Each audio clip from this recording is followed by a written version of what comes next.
CM Siddaramaiah ಹಾಗೂ DCM DK Shivakumar ಅವರ ನಡುವೆ ಹೆಚ್ಚಾಗಿದೆ ಕುರ್ಚಿ ಕದನ ನಿಲ್ಲುವಂತೆ ಕಾಣಿಸ್ತಿಲ್ಲ. ಒಂದ್ ಕಡೆ ಡಿಸಿಎಂ ಬಣದಿಂದ ದೆಹಲಿ ಪರೇಡ್ ಆಗ್ತಾ ಇದ್ರೆ, ಸಹಿ ಸಂಗ್ರಹ ಆಗ್ತಾ ಇದ್ರೆ, ಮತ್ತೊಂದೆಡೆ ಸಿಎಂ ಕಡೆಯಿಂದಲೂ ಕೂಡ ಅದೇ ರೀತಿಯಾಗಿ ಪರೇಡ್ ಮುಂದುವರೆದಿದೆ. ಮತ್ತೆ ಬಿಜೆಪಿಯಲ್ಲಿ ಯಾವ ರೀತಿ ಬೆಳವಣಿಗೆಗಳಾಗ್ತಾ ಇದೆ, ಕಾಂಗ್ರೆಸ್ನಲ್ಲಿ ಮಾತ್ರ ಚಟುವಟಿಕೆಗಳು ಗರಿಗೆರೆದಿರೋದಾ ಅಂತ ನೋಡೋದಾದ್ರೆ, ರೆಬಲ್ಗಳಿಗೆ ಶಾಕ್ ಕೊಟ್ಟಂತ ಬಿಜೆಪಿ ರಾಜ್ಯಾಧ್ಯಕ್ಷ ವಿಜಯೇಂದ್ರ.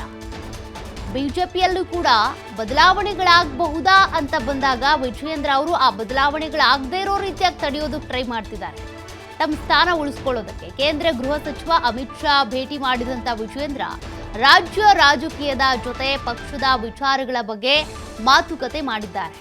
ಪಕ್ಷದ ಸದ್ಯದ ಬೆಳವಣಿಗೆಗಳು ಹೇಗಿದೆ ಅದ್ರ ಬಗ್ಗೆ ಮಾಹಿತಿ ಕೊಟ್ಟಿದ್ದಾರೆ. ಜೊತೆಗೆ ರೆಬಲ್ಸ್ ನಾಯಕರು ಆಗಾಗ ಮೀಟಿಂಗ್ ಮಾಡ್ತಿರೋದು, ಆಗಾಗ ಅಲ್ಲಲ್ಲಿ ಸೇರ್ತಿರೋದು, ಊಟಕ್ಕೆ ಸೇರ್ತಿರೋದು, ಅದ್ರ ಬಗ್ಗೆನೂ ಕೂಡ ಮಾಹಿತಿ ಕೊಟ್ಟಿರ್ತಾರೆ.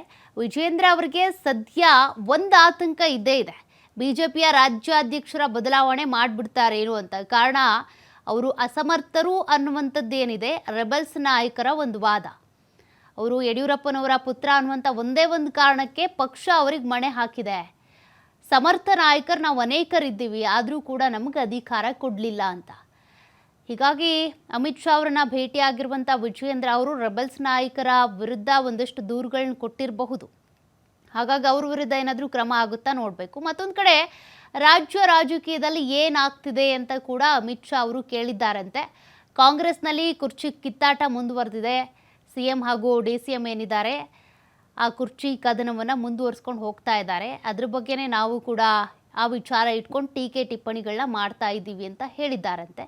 ನೋಡೋಣ ಮುಂದಿನ ದಿನಗಳಲ್ಲಿ ಬಿಜೆಪಿಯ ವಲಯದಲ್ಲೂ ಕೂಡ ಬದಲಾವಣೆಗಳಾಗಬಹುದಾ ಅಂತ. ಯಾಕೆಂದರೆ ರಾಜ್ಯಾಧ್ಯಕ್ಷರ ಬದಲಾವಣೆ ವಿಚಾರ ಆಗಾಗ ಚರ್ಚೆಗೆ ಬರುತ್ತೆ, ಮತ್ತೆ ಸೈಲೆಂಟ್ ಆಗಿಬಿಡ್ತಾರೆ. ಹಾಗಾಗಿ